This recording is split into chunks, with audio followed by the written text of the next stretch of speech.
What's up, landlords? Rene here, aka the Forever Landlord. I've been managing my rentals for 10 years from Iraq, and today I'm retired and I help DIY landlords. And pretty much, I just work like one day a month and I make 100K of my rental income, unless there's turnover, obviously, because that's where I have to do the most effort. But in today's episode, I'm going to help you outsmart the overregulation of the government and everything. And I got a case study here. Tampa's Ordinance 21-7. So I spent pretty much the majority of my day today trying to get to the bottom of this because I'm trying to help landlords out. I stockpiled up all my notes here and I'm just going to hand deliver everything to you because I was forced to go find the ordinance, read it myself, and go line by line and try to decipher this. All right, here's the ordinance. And when I was reading this thing, it reminds me of the same hassle that security deposits and disposition of security deposits and all that crap is. That's why I don't collect security deposits anymore. And that's why I was flexible and thought of a smarter, better solution to that. When I'm going through this, it's like the same kind of flashback. Oh my gosh, what a hassle, man. I got to figure out a better solution to this. And at the end of the video, I'll invite you into my school where I help landlords, and I'll give you extend an offer to see if you want to know how I end up solving this. Went into effect July 2023, but it appears that this is applicable for all landlords. Bill of Rights, source of income, anti-discrimination, and notice of late fees ordinance. Man, so Hillsborough County is experiencing a significant demand for affordable rental housing units. Duh. U.S. Department of Housing and Urban Development reports some landlords avoid renting to voucher recipients because of the administrative burdens and participating in such programs, and other landlords resist renting to voucher recipients because they perceive this group to be undesirable tenants, and or they fear that other tenants would object to voucher recipients as neighbors. I grew up poor. I know what it's like. I went to bed hungry. I lived with a single mom in trailer parks. Going to bed hungry sucked. I was ashamed of our crappy clothes, being dirty, going to school, and in crappy cars. Never having AC in our houses. And it was really bad. I could just go off on a crazy tangent. I know what it's like to live in trailers and be around poor people. But it's not permanent. You have a choice. And I want to acknowledge that there is some personal responsibility to this. Say, hey, landlords kind of don't want to rent to these people because they might be a little bit suspect. You know, they're like, hey, if I can go over here and get somebody that's highly qualified and has great credit and has a proven track record that have been working at one company for like 10 years and they make well over the income requirement, why not? Okay, so the lawful source of income. So obviously, number one is like the one that makes sense to most of us. It's like a lawful profession or an occupation, a job, normal income source that you would think you would expect from somebody that works, that's not participating on some type of assistance, which means there's some kind of issue there. There's like a problem. And here's number two, any government or private assistance, grant, loan, housing assistant program, or blah, blah, blah, blah, blah. Three, a gift, an inheritance, a pension, or other retirement benefits, an annuity, trust income, investment income, alimony, child support, or veterans benefits. Or four, the sale of a property or interest in a property. Yes. Basically, it's like you find money, you win money, you get money anyway, alimony, child support, whatever, count it all. Like nobody can discriminate on income source. Basically, if they say their mom's going to pay the rent, that's a legitimate income source. If they say they're going to go out and find the money, you can't discriminate against that because that's an income source. They can find it. That's true. Who are you to disqualify them? How can you not believe somebody that they say they're going to go find the money? Okay, as long as it's lawful, then sure. Because that's a shame. A lot of small mom and pop landlords will see this stuff and just kind of like, forget this. I'm just gonna hang up the hat, just give up. It's not worth it. What a hassle. And then it's just going to be worse, less rental properties out there without small mom and pop landlords. It's just a pain. They're picking on the small mom and pop landlords because the bigger corporate landlords and stuff, or the big third-party property managers, they're just going to adapt and overcome. They have plenty of staff and employees, and they'll just make it happen. And us as a small mom and pop landlord, we're going to have to work smarter and not harder and kind of outsmart the system. And that's what I'm trying to get to eventually. You'll find out if you want to. Notice of rights. So this is where I'm like, okay, what is this notice of rights? How do I do it? What is it? Like, and I'm Googling and searching everywhere. And they talk about the paper, it's being printed. They're giving you these like specifications here, and in a form that the Board of County Commissioners by resolutions. If a tenant has consented to receiving and signing documents via electronic form, you can give this notice of their rights provided in electronic form. But I couldn't, I legitimately could not find this notice of rights. The first thing I came across, I was directed to this. Didn't make sense to me because I'm like, okay, it's just a 2-page kind of like thing here. It was also talking about consumer, and I'm like, okay, it doesn't seem very extensive, and it doesn't have anywhere where somebody can acknowledge and sign that they received it or anything. And also, when I did a search for late, the word late, there's no wording of late anywhere in it, and obviously this new ordinance is about notice of late fees. So I'm like, okay, that can't be it, because they would have some kind of verbiage with notice about, late fees. Then I found this other one over here. Let me drag this one in here, see if you can read it. This one right here seemed a little bit more, legitimate here. I'm like, okay, this might be it. Notice to persons applying to rent a rental unit. And I'm like, okay, applying, all right. And then it's like, they're calling them persons. I'm like, okay, so the person hasn't been a tenant yet. And then I'm like a little confused here. It's like, where no application is required, this notice must be provided prior to the tenant's occupation of the rental unit. I'm like, all right, if this is some kind of professional document, I think it would be worded better, because the ordinance doesn't have this, because I found it over here. I'll show you. It doesn't have the wording exactly like that. It's kind of similar, but I picked up on person applying. Okay, so they're not a tenant. And then it's like, okay, if there's no application, you've still got to provide it to them before they occupy the place. This is where it started getting a little bit more confusing, but at the same time, I can kind of decipher it. It's like tenant. I'm like, it's defining what a tenant is, which is a catch-all for everything right here. Shall be a natural person or persons who shall occupy, attempt to occupy, or inquire about occupying a rental unit in exchange for consideration, and by virtue of a written or oral agreement with the owner of such rental unit, blah, blah, blah, blah, blah.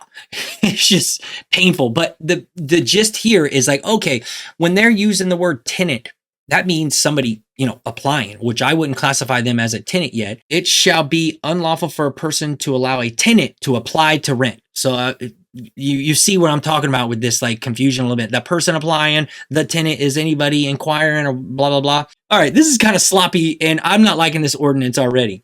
And this is just me like fumbling my way through it. I am not a trained, skilled person. I'm just like trying to figure out what the rules are, learn the rules, and figure out a solution workaround that's efficient, hands off, and makes landlording easy, because I'm trying to landlord forever here, and I don't want to be doing a whole bunch of excess, burdensome, dumb tasks. The Board of County Commissioners shall prescribe the content of the notice of rights. Okay, by resolution. What? Just use plain words, please. And also make it very obvious, because I'm confused. I don't even know if I found it.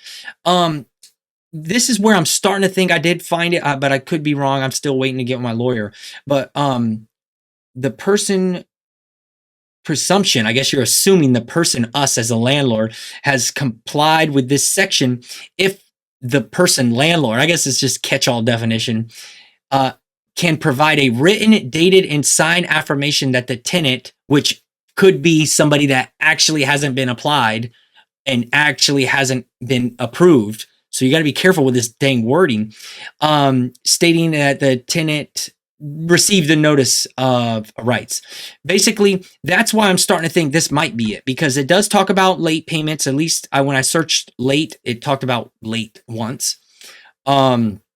Here, that's the only word late that I found. And then underneath here at the very bottom, if you can see that, this seems a little bit more legitimate to me, that, okay, you got proof, you're trying to present this to the tenant that hasn't, applied yet. But I don't know. I just wish they were a little bit more clear with saying, when is the most ideal time you get this person to acknowledge their rights that they should already know, but we're spoon feeding them. We want to make sure no man is left behind, like they said in the military. But it's like, okay, whatever. Just tell me plainly what I need to do, and quit making me decipher and sort through all this like legal jargon. This is just basically, as I read deeper into it, saying stuff they're going to add into this ordinance and different sections and codes and all this crap. And I highlighted some stuff to jump out because it reminded me of fair housing and how particular you have to be with your rental listing and not, use any words like, family, kids, in your listing, because that could be misconstrued like you are showing preferential treatment towards a family versus a single person. So they're kind of saying this lawful income sources. They're basically giving me the vibe that like, hey, you got to be careful with your listing and your screening criteria, and include all these approved lawful sources of income, and to use financial or income standards in assessing eligibility for rental of a rental unit that is not based on the portion of rent to be paid by the tenant in instances where there is a government rent subsidy, which will be used to pay for a portion of the rent. So from the little bit I know about the voucher programs and stuff, I don't think they pay 100% of the rent. There's probably an application process and they have to be approved. But depending on the person's circumstances and how bad things could be, and they got to make a certain amount and then they'll cover the rest with the voucher. So I guess that's the kind of wording that they're saying here. So you don't want your screening criteria to say anything along the lines like you have to have a W-2 income used indicated a preference of limitation discrimination based on lawful income sources. Induce or attempt to induce. I guess that's staring people, whatever. Just, it reminds me very much like fair housing, but they're kind of trying to put income sources in here, which is kind of weird. And it's kind of like, it doesn't make sense to me. It does seem a little bit over regulating, almost like reverse rent control. When you think about it, obviously they have a affordable rental crisis. They would love to force landlords to just charge lower rents.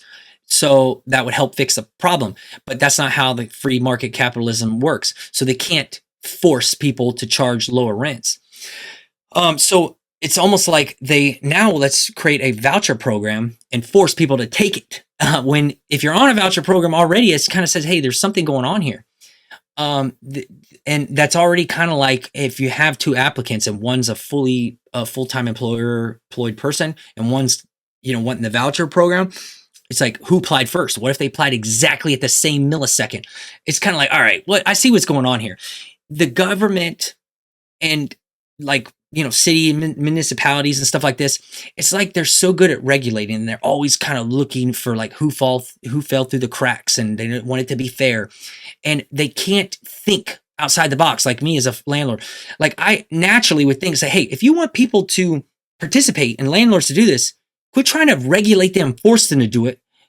Why not offer them some kind of incentive? The first thing that comes to mind is, why not give a rent guarantee? So if a landlord ultimately wants a good tenant to take care of the place and they want to pay for the rent because the landlord has mortgages and taxes and all this other stuff, and they have their own obligations they have to pay. And this is an agreement. You want the other person to hold up that end of the bargain, but they're on some voucher program and is a little bit suspect. Why don't the government say, hey, we are going to give you a rent guarantee? And you know what? On top of that, we're going to give you some kind of special credits or some tax rebates and stuff. That's a better way to go about it. Quit trying to force people to do stuff, because then it's like rubs people the wrong way. And now it's like they want to cheat the system or figure out a workaround. And I just kind of like, hey, I'm putting this out here. These are my thoughts. I'm not a lawyer. Don't listen to me. What is this? Another section is going to be added. It's like, it shall be unlawful for any person to assess a late fee against a tenant without first providing in writing notice. And then when I read this, like, wait a second. Already in the lease, the late fee policy is already there. And they're like, no. It says somewhere right here, the written notice shall be separate from any notice requirement provided for the rental agreement, and shall require each time a new late fee is assessed. So I'm like, wait a second. Every time they pay late, you're going to have to jump through these hoops and do this in writing. They say, okay, you're going to do 1, 2, 3, 4. A late fee has incurred. Justification for the late fee. Blah, blah, blah, blah, blah. More stuff to do. And you should have followed the rules. And now let's punish the landlord for letting somebody on a voucher program in, right? And because you have this housing, affordable housing crisis issue, right? So the landlord does you a solid and lets this person in on this program. And then let's punish the landlord when that person fails to pay the rent according to the agreement. And let's make it more of a hassle for the landlord. Because when it does go to eviction court and the judge looks at it and say, hey, show me your proof that you served the late fees according to this ordinance. And show me the proof that you served the rights notice, the right one that's so hard to find that I can't even find it. And then you'll be fined $500. Violations of this article is punishment for $500 for the first offense and any subsequent offenses. This is like, hey, we're using this ploy of discrimination to try to help people get affordable housing by forcing landlords to accept people that are, less ideal. And, I just want to point the finger back at the city and say, hey, this is kind of like your problem. If you would incentivize landlords and real estate investors to build more affordable housing and make the process easier, there would be an abundance of supply. But no, you guys make it really hard with all the zoning and regulations, and just like, it's just painful, and it's got to be profitable for free market capitalism to work, to make sense. So you've overregulated the building process and kind of made a blockade there with too much regulation. And then you're trying to overregulate to fix the problem. It reminds me of inflation. And also, I thought it was not fair that banks are allowed to discriminate with income sources, but landlords can't. Because I remember when I was contracting doing security in Iraq after I got out the military, and we were paid on a 1099 independent contractor. And when I was trying to get approved for a house, the bank's like, hey, we don't accept that. They wanted like a W-2 income source or whatever. And I'm like, wait a second, why can the banks do it, but the landlords can't? I want to give you a little bit of help. Use this as a case study and think a little bit more flexible, outside the box. Like me, I don't accept security deposits anymore because I found a better, smarter workaround. This is kind of like an example that I having to put my thoughts and really think hard and figure out what do they want me to do? What's the point? How do I follow the rules in the most efficient way for me? When you're an entrepreneur and you have a product, a lot of times you hear people saying low ticket offers and high ticket offers, and you'll find that really successful entrepreneurs will have a low ticket offer, and they'll be helping lots of people. And then there's lots of like troubleshooting issues and, maintenance tickets and, complaints and refunds. And then they have a high ticket offer where only a few people can afford it. And there's less refunds, there's less maintenance and headaches, and people pay attention. They paid a lot of money. They're really focused, and they're getting the value they want, and they can afford it. I want to apply that to landlording, and I talk about a 3-part triangle of landlording. And number 1 is the property and its location. Number 2 is the tenant, and 3 is the management, because the management can't work miracles. It's actually the third one on the list. It's listed last on purpose because I want to point out that it's more important to have a good property and a good location, which attracts a good tenant, and lastly, makes it easier to manage. That's the kind of stuff I help landlords with. And I'm trying to give this little tidbit to you guys, a little tip. So if you have higher end finishes, a well-maintained home, maybe ideally in a B-class neighborhood, it's going to attract that type of clientele that might be beyond what the affordable housing voucher program people would be looking for. Lastly, the moral of the story here is that Russian fable of the scorpion and the frog. I remember hearing it. I had to look it up, and it makes me think of the government, overregulation, and landlords. The landlords often seem like the bad guy. In this parable or whatever, the scorpion wants to get across the river, and he's talking to the frog, and he's like, hey man, give me a ride over there. And the frog's like, no way, you're going to sting me. And if you sting me out there, I'll drown and I'll die. And the scorpion's like, why would I do that? Because then I would drown too. And the frog's like, okay, cool. So he starts taking him across, and the scorpion stings him, and they both drown. And right as they're drowning, the frog tells the scorpion, hey, why did you sting me? We're going to die. And he's like, I'm a scorpion. It's in my nature. And I feel like that's kind of like the government and landlord kind of relationship. It's a mutual agreement, a mutual beneficial partnership, I would say. And we both need each other. So I don't want the overregulation of the government to, cause the landlord to fail, the small mom and pop landlord. That's it. That's pretty much all I got. I was just long-winded there, but I would love to see you guys if you want to join Landlord School for free for new landlords, or if you're existing landlord, join Landlording School. All right, that's it. See you later. Bye.